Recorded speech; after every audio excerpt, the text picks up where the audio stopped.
Good afternoon, everyone. We have some members of council here I want to recognize again.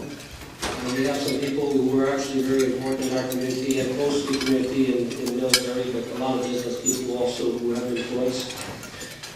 Welcome to all of you. I do want to start by thanking the Chamber of Commerce and also the Kiwanis Club for putting this on every year so that we have a chance to celebrate some of the success that we've achieved and some of the challenges that will be coming up in the next year. I hope I don't lose my voice here. I'm hoping this is the tail end of a cold, but anyway. I'm going to start by maybe identifying that in the last decade, we just closed out the books for 2009, we were challenged with all kinds of different things. Started out by Y2K, if you remember that.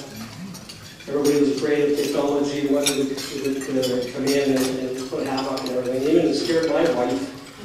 I remember she bought extra water to put in the basement, some food cans and stuff like that. And Sanya's from Europe, she doesn't like canned food because she thinks it's preservative, but she did that anyway, and I said, come on. Our people are more on top of things, it won't stop. And at the time we lived in the country, actually, we had our own water well and everything else. I said, if we have to, we'll get a generator, we'll get the water, don't worry. But anyway, she wasn't the only one. I think there's a lot of people with this. But some of the things that really challenged us in the last decade, if you want, were, and I think you can classify this decade. The reason I'm trying to cover this is because it brings us to what we are today. We can probably classify the last decade with scares and fears and mobility and challenges that we have to face. Because some of these were directly related to technology, some of them to safety and security. If you look at September 11, 2001, we had some on global warming and the environment.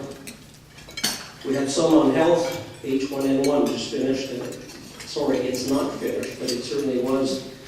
And there was even scares before that about the pandemic is coming, the pandemic is coming. Our involvement in the war in Afghanistan.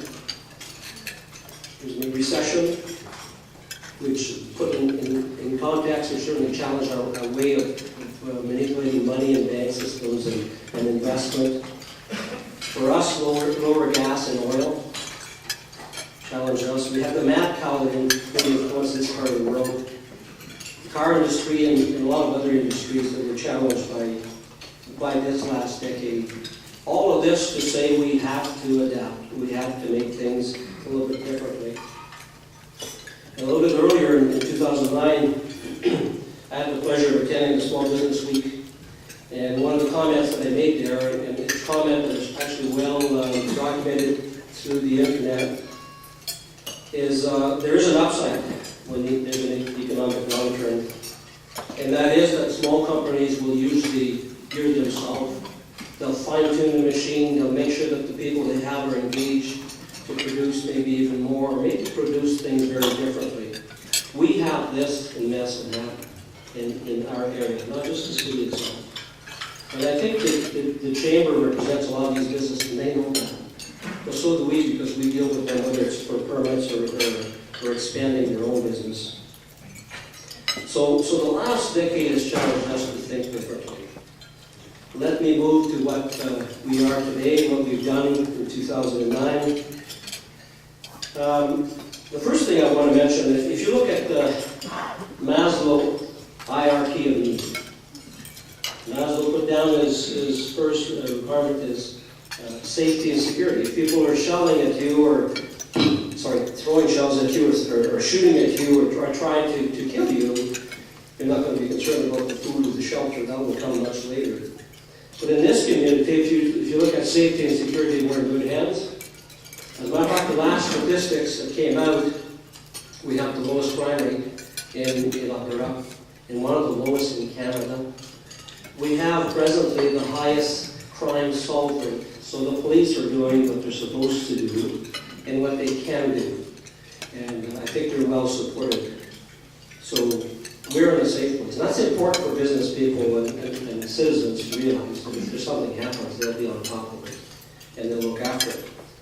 If you look at our fire prevention and fire suppression service, which are actually both city-sponsored services, again, a lot of leadership there. And one of the things we've done in 2009 was approve a vehicle that will cost us about $800,000 to make sure that the airport can suppress fires that are either chemical-based and suppress it very fast. And that same system can be used in other places where if there's a fire directly fed by gas or oil or other things, we can address that. So this is a big step forward, I think, in our community. Now, I want to move to a little bit to the energy and the environment. And I'm going to try to speak a bit about natural gas versus water. Natural gas, I'll speak fairly quickly about this because natural gas is probably the biggest revenue for this city. Most people understand that. And we went through all kinds of different process to review where we at, what can we do, and so on. Ernst & Young went through in 2009. And the reason we did that as a council was to make sure that we were ready for years to come. The first thing is, what did we have as a business? We know it's valued at close to $1 billion. Is there things we can do a little bit differently? We got answers to some of these answers. Answers to some of these questions. We have also things. Are we the right people to oversee it? And after everything is said and done, the decision was made. But I think we're better situated to really know the business because it's being challenged more and more. Now, for all of you who are buying natural gas, I know you are, you're seeing a very low price right now. But on the market itself, it's about at $6 US. And we cannot isolate ourselves from American price when it comes to this utility. And there's limitations to this. Limitation in how high it probably will go, because a lot of people see shale gas as challenging the gas process that we use now, which is shallow wells. But having said that, there's also movement, because even though it's low, and I can tell you the Vice President in Canada, for example, is saying regularly that we should be moving for vehicles to be dependent on natural gas. It's cleaner, and it can work very fine. We have all kinds of it probably for the next 100 years. If we had stations, if we had places where we can refuel our vehicles, we could do that. He's also saying that probably we should go and replace the coal-fired electricity by natural gas. Gas is cheap at this point, and of course we don't know, nobody knows where it's going to go for price, but it looks like we've got so much around since the shale gas has come on board that maybe it's the right thing to look at. And try to pressure and talk to our provincial government to see if there's anything we can do about that, because we have that in good number here. I'll switch to water. We have a group called CWA, the Southeast Alberta Watershed Alliance. They just celebrated 1 year of existence. I think the board of directors includes about 16 or 18 members from different parts of the community and county and area. And they are there to review what do we have for water, what do we have for access to the South Saskatchewan River, what do we have for aquifer also in different areas, what's in the ground for water, and can that water be mixed with the surface water that we have. So it's very important for us to know that, because it may restrict our development. If we think that this city, for example, can at one time be a city of 200 and 250,000 population, it may not happen if we don't have access to that. So on CWA, we have two people who are actually some of our experts at City around the board of directors, and we're following this very closely to see what kind of recommendation comes out of that, and really what kind of access do we have to water.